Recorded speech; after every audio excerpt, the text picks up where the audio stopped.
하나님께 감사와 영광을 드립니다. 먼저 여행 중이라 제가 이렇게 복장을 제대로 이렇게 갖추지를 못했어요. 그리고 또 말씀을 이렇게 전하게 될 줄을 이렇게 전혀 꿈에도 생각을 하지를 못해서, 사실은 우리 홍기성 목사님 또 우리 김정인 목사님 제가 유럽 지방에 있을 때 사랑을 많이 베풀어 주셔서 감사한 마음으로 인사를 드리러 왔는데, 인사를 드리러 왔다가 그만 말씀까지 이렇게 전하게 되었습니다. 말씀을 전하는 일이 항상 제게는 이렇게 좀 두렵고 떨리는 그런 일이라 사실 부담이 많이 됩니다. 그럼에도 불구하고 또 순종하는 마음으로 섰는데, 오늘 또 하나님께서 또 성령 가운데서 또 저희들의 필요한 말씀을 전해 주실 줄로 믿습니다. 오늘 본문을 보면 예수님은 비유를 통해서 제자들에게 용서함을 모르는 악한 종에 관해서 말씀해 주고 있습니다. 한 임금이 1만 달란트라고 하는 어마어마한 빚을 진 종을 용서하고 그 빚을 탕감해 주었는데, 탕감받은 종이 길을 가다가 자기에게 100데나리온 빚진 사람을 만나서 빚을 갚으라고 멱살을 잡고 행패를 부리더니 결국 감옥에까지 가두는 일을 행하고 말았습니다. 이 소식을 들은 임금이 그 종을 불러다가 호되게 야단을 치고 자신의 빚을 다 갚으라고 한 다음 그 빚을 갚을 때까지 감옥에 가둘 것을 명령했다는 그런 내용의 이야기입니다. 이 말씀의 핵심은 간단합니다. 우리에게 용서받은 자의 삶을 말씀해 주고 있습니다. 여기 이 종이 악한 이유는 요즘 우리에게 유행하는 말로 하면 자기가 을의 위치에 있었을 때에 그것을 용서하고 이해해 주었을 뿐만 아니라 을의 위치를 가질 수밖에 없게 해야 했던 엄청나게 큰 빚을 탕감해 준 그 임금의 은혜는 싹 잊어버리고 자신이 갑의 위치에 있는, 그래서 다른 을을 만나고 나서는 그 갑의 권력을 자신의 가지고 있는 그 힘을 완전히 휘두른 그런 이야기라고 볼 수 있습니다.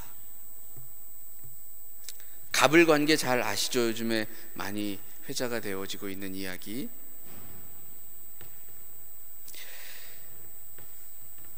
만일 이 종이 임금에게 큰 빚이 없었다면 이 이야기는 어땠을까요? 만일 이 종이 임금에게 그렇게 큰 빚이 없었다면 그는 자기에게 100데나리온 빚진 자에게 정당한 자기의 권리를 행사한 것이 되었을 것입니다.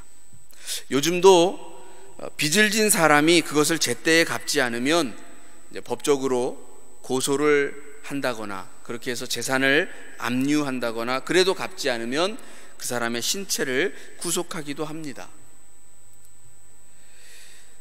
여러분이 힘껏 노력해서 모은 재산을 누군가에게 그냥 떼인다라고 생각을 해보시기 바랍니다. 100데나리온이라고 하면 당시 하루 품삯이 1데나리온이라고 하니까 약 100일치에 해당하는 일당입니다. 임금이 탕감해준 1만 달란트라고 하는 그 거대한 액수에 비하면 보잘것없는 액수이지만, 사실 이 종에게는 1년 연봉의 3분의 1에 해당하는 아주 귀한 금액이라고도 볼 수 있습니다.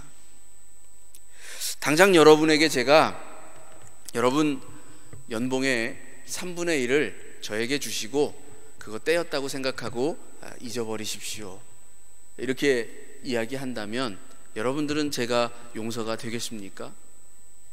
강도라고 하겠죠? 그래서 더더욱 이 임금이 탕감해준 1만 달란트가 대단히 위대해 보이는 것입니다. 여기에는 예수님의 의도적인 목적이 담겨져 있죠. 비록 우리가 누군가에게 적지 않은 금액을 꾸어주었다 하더라도 우리가 탕감받은 금액에 비하면 아무것도 아님을 극명하게 드러내주고 있는 것입니다. 여기에서 중요한 것은 일단 우리가 사는 세상이 관계적으로 얽혀 있음을 말해줍니다. 여기 이 종은 임금에게 있어서의 관계가 있고 또 자기와 동료와의 그런 관계에 있는 사람이 있습니다. 다시 말해서 그냥 단순히 하나의 일방적인 관계만 존재하는 것이 아니라 이 땅을 살아가는 우리들에게는 수많은 관계들이 함께 뒤얽혀 있다는 얘기입니다. 즉 사람 사는 세상은 서로가 얽히고 설켜서 여기에서 빚진 자가 저기에서는 채권자가 되기도 하고, 가정에서는 자녀들에게 말 그대로 슈퍼 울트라 아빠 엄마이기도 하지만 직장에 가서는 상사의 눈치를 보는 사람이 되기도 한다는 것입니다. 관계적인 상황에 따라서 우월한 지위나 위치를 가지기도 하고 반대의 경우가 되기도 하는 것이 우리들의 삶이 가지고 있는 관계적인 모습입니다. 이러한 관계적으로 얽혀 있지 않다면, 다시 말해서 임금과의 관계가 없다면 적어도 이 종이 그렇게 딱히 비난을 받을 만한 행동을 한 것은 아닙니다. 자기의 정당한 권리를 행사한 것이죠. 그런데 문제는 또 다른 관계 속에서 이 종은 임금에게 자기가 채권을 가지고 있는 100데나리온보다는 정말 상상도 할 수 없는 어마어마한 액수의 빚을 탕감받았다는 겁니다. 바로 그 관계 때문에, 그 또 다른 관계 때문에 자신의 동료와의 관계에 있어서 행한 일이 악한 일이 되어지고 있다는 것입니다. 말씀드렸듯이 우리가 살아가는 세상은 관계를 벗어나서는 성립이 될 수가 없습니다. 인간과 인간, 또 자연, 환경, 물질, 자본, 법률, 정서, 문화, 다양한 것들로 복잡하게 얽혀져서 살아가고 있습니다. 그러다 보니까 이러한 다양한 관계들이 상황에 따라서는 서로의 위치를 달리하게 만듭니다. 요즘 회자되고 있는 말로 갑을 관계에 다양한 확장들이 생겨나는 것입니다. 그런데 문제가 되는 악한 행위란, 다시 말해서 비난받을 만한 행위란, 자신이 갑의 위치에 있을 때, 즉 채권자의 위치에 있을 때, 또 다른 관계에서 을의 위치에 있을 때를 잊어버리고 자신의 위치만, 자신의 지위나 힘이나 경제력을 바탕으로 해서 다른 이에게 부당한 압력이나 물리력을 사용하게 되어지면 거기에서 비난받을 일이 생겨납니다. 그것을 우리가 갑질이라고 소위 말을 합니다. 근데 사실 우리들 누구나가 그런 위치에 있게 되어지면 그런 권리를 행사하고 싶은 욕망이 있습니다. 누구나가 다 그래요. 내가 누릴 수 있는, 내가 누리고 싶은 그것을 그럴 만한 힘과 그럴 만한 지위에 있을 때에는 누구나가 다 그렇게 하고 싶어 한다는 얘기입니다. 그런데 그렇게 누구나가 다 갑질을 한다면 이 세상은 참 안타깝게도 더욱더 보기에 참 어두운 세상이 될 것이 뻔합니다. 그렇다고 누구나가 다 갑의 위치에 있을 수는 없습니다. 누군가가 갑이 되어지면 반드시 그 순간 그 상대는 을이 되고 말기 때문입니다. 해결책은 어디에 있을까요? 성경은 이러한 관계적인 상황에 있는 우리들에게 어떤 해답을 제시해주고 있을까요? 성경은 대단히 단순하게 아주 명쾌한 답을 우리에게 주고 있습니다.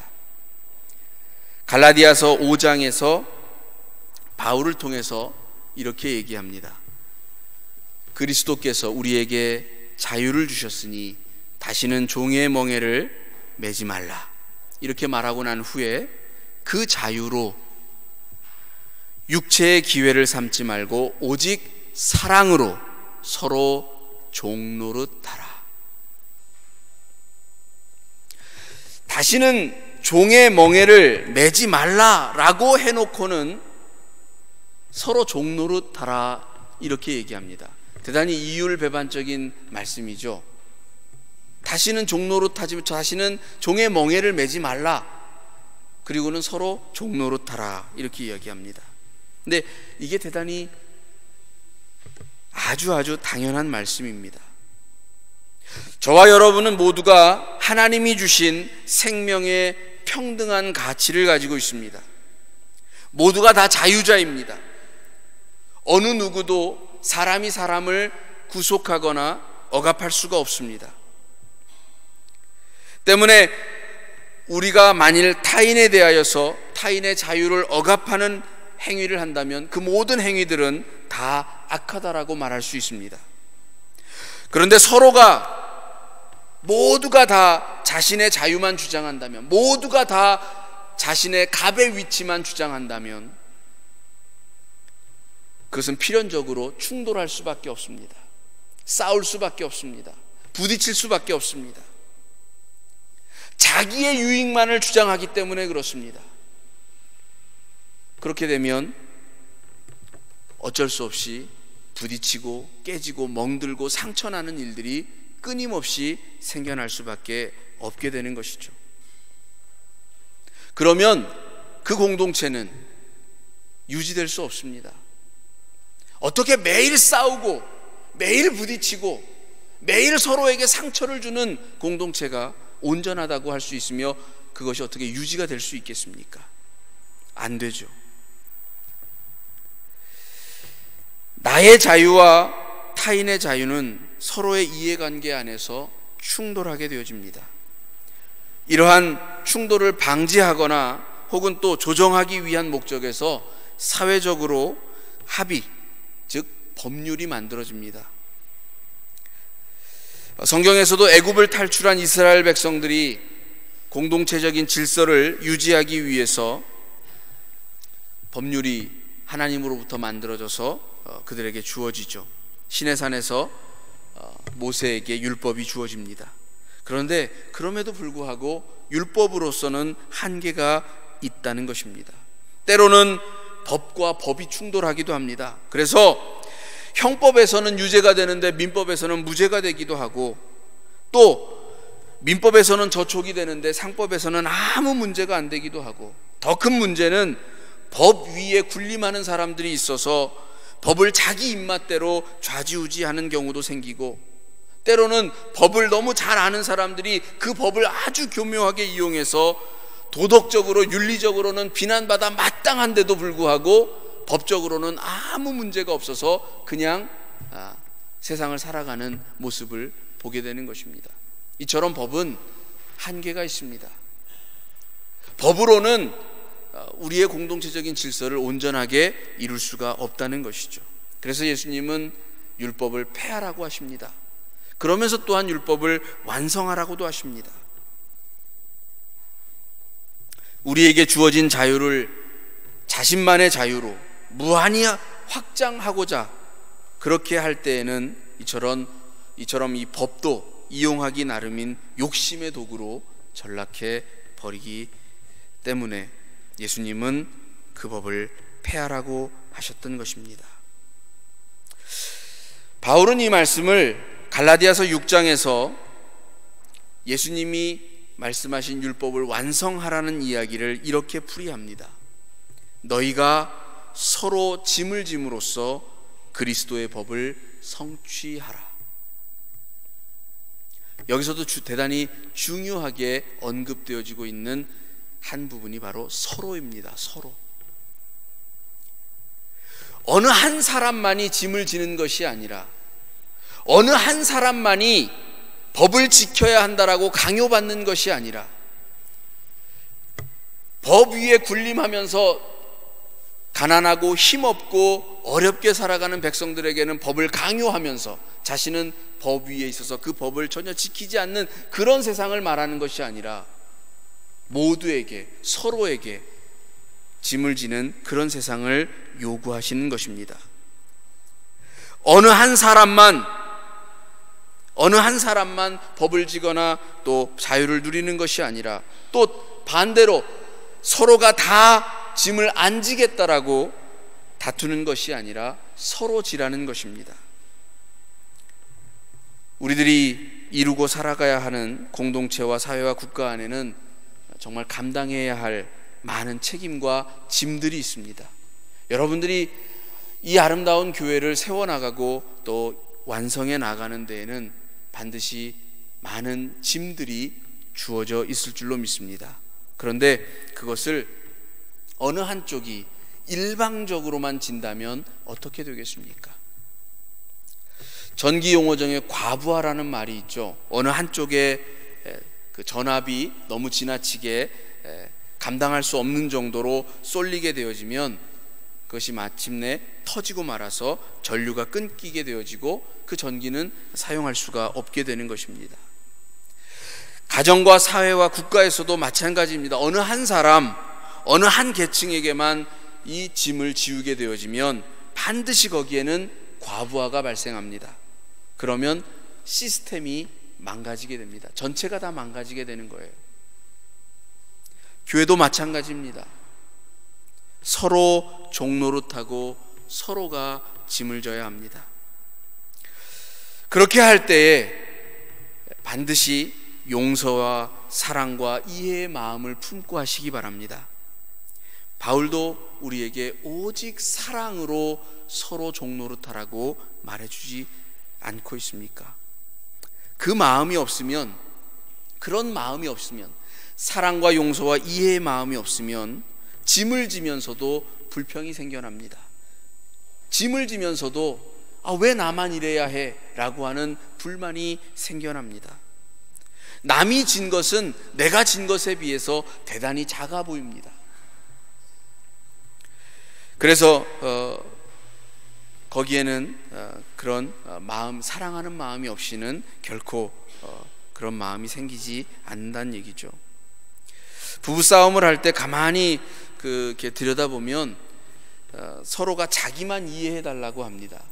그 싸움이 계속해서 끊임없이 평행선을 달리는 이유는, 소통이 되어지지 않는 이유는 자기만 이해해달라고.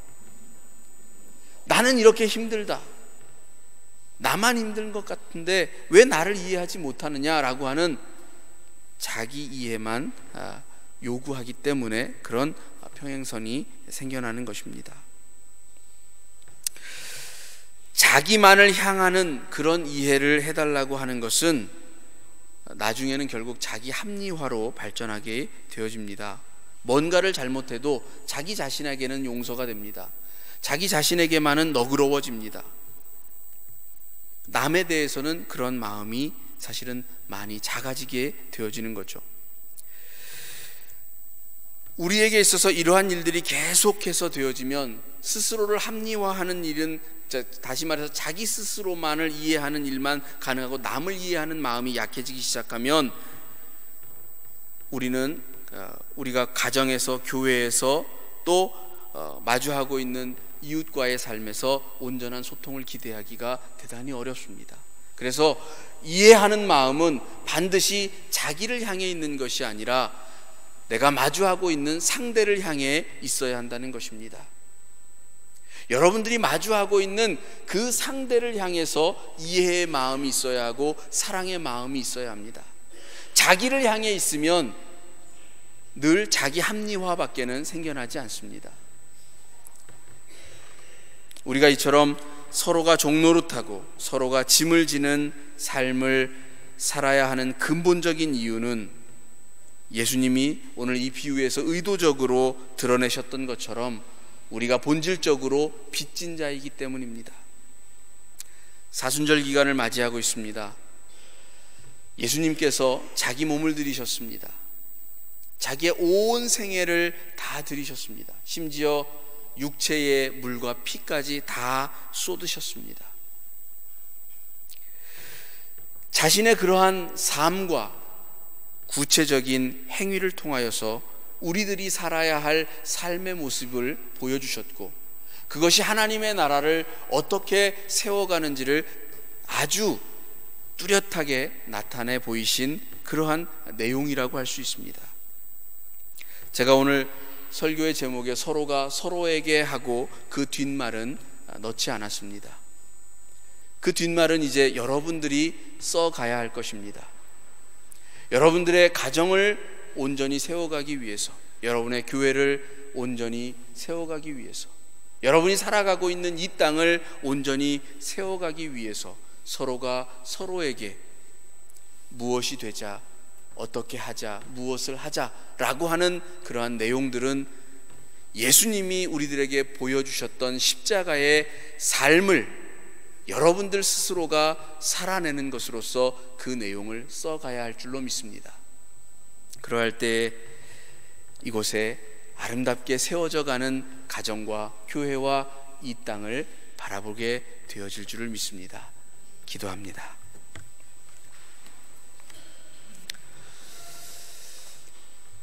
서로가 서로에게 사랑을 줄 수 있기를 원합니다. 서로가 서로에게 용서의 마음을 나눌 수 있기를 원합니다. 오늘 우리가 이 땅을 살아갈 때에 우리에게 보여지는 수많은 모습들은 사랑이 없고 오로지 자기 이해만 바라는 많은 욕심들만이 넘쳐나고 있어서 너무나도 안타깝고 어둡고 탁한 세상을 보게 되어집니다. 하나님께서는 오히려 그 반대로 자기의 몸을 온전히 다 드리시고 용서하시고 온전히 우리에게 사랑을 베풀어 주셨습니다. 서로가 서로에게 종노릇하는 모습은 바로 그와 같은 것이라고 말씀해 주고 계십니다. 오늘 우리에게 예수님과 같은 삶이 있어서 서로가 서로에게 사랑이 있는, 서로 종노릇하는 삶의 모습이 있게 하여 주옵소서.